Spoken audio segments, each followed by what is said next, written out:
নামাজ পড়েন না কেন? নামাজ পড়েন না কেন? কেন পড়েন? আমাকে বলেন যে আমরা এই কারণে পড়ি না। আজীব একটা কথা। আমাদের উচিত এমন একটা স্লোগান তৈরি করা, বেনামাজি যুবকের সঙ্গে কোনো মেয়ের বিয়ে আমরা দিব না, এবং বেনামাজি মেয়ে যে হবে তার সঙ্গে কোনো ছেলের বিয়ে আমরা দিব না। যুবক ভাড়া নিয়ম করে দেন না, নিয়ম করে দেন। বাপ বলবে তুই আমার ছেলে, নামাজ পড়বি না, তোকে আমি ত্যায্য পুত্র করে দিব। আপনি ছেলে, আপনি নিজে কামাই, আমি নিজে কামাই করি, বহু বছর যাবত আমি নিজের খরচ নিজে, আমার সংসার আমি চালাই, সব টাকা আমি কামাই। অহংকার না, আমি আমার বাপের ছেলে, আমি মরদের বাচ্চা। আমি বাপকে বলবো বাপ্পা তুমি যদি নামাজ না পড়ো তোমাকে আমি বাপ বলে আর পরিচয় দিব না। এই মা তুমি আমার মা, তুমি যদি কাল থেকে বেপর্দা বাহিরে বের হও তোমাকে আমি মা বলে আর পরিচয় দিব না। এই বউ তুই আমার বউ, তুই আমার বাড়িতে থাকিস, তোর খাওয়ার পড়া কাপড় চোপড় পোশাক আশাক আই প্রোভাইড এভরিথিং, আমি সব তোকে দেই। তুই নামাজ পড়বি না, তুই বোরকা পড়বি না, তুই পর্দা করবি না, তোকে ভালো করে বোঝাবো, বুঝো জান, বোঝার চেষ্টা করো, বুঝবা না তোকে তালাক দিয়ে রেখে দেব।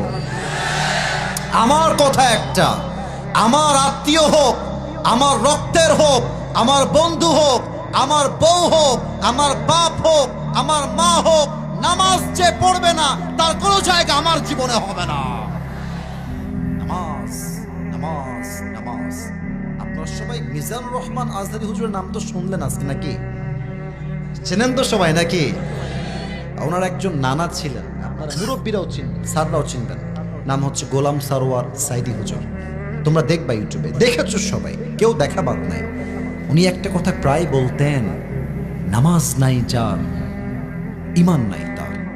নামাজ নাই যার মুসলমান হিসেবে পরিচয় দেওয়ার কোন অধিকার তার নাই। যুবক ভাড়া ঠিক কিনা বলো?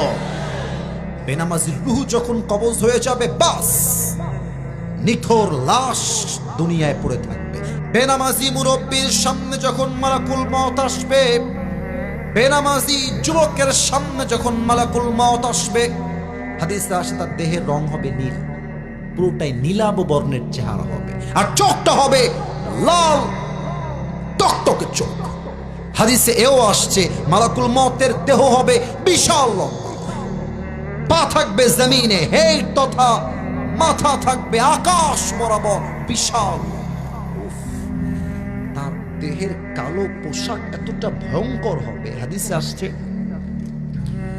বেনামাজি যখন মালাকুল মওত কিভাবে দেখবে, হঠাৎ করে তার ভয়ঙ্কর চেহারা দেখে বেনামাজি পুরো দেহের মধ্যে একটা ভূমিকম্প তৈরি হয়েছে, থর থর থর